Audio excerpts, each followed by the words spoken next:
nagtitipag din sa loob ng bahay. Ayan o. Ito yung likod ng bahay ng ate ko. Ayan o. Pinasok na yung bahay ng kapatid ko. Ang lakas ng ulan kasi parang may mga kahoy doon na ano doon sa ano nagbara.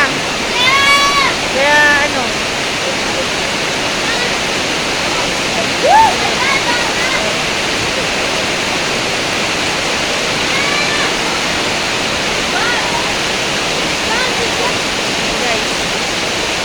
Sabi guys, ang tubig guys.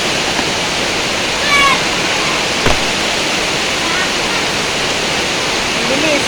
Ang lakas kasi ng ulan guys, mula pa kagabi. Pero tumigil naman siya. Ngayon ang grabing lakas ang ulan.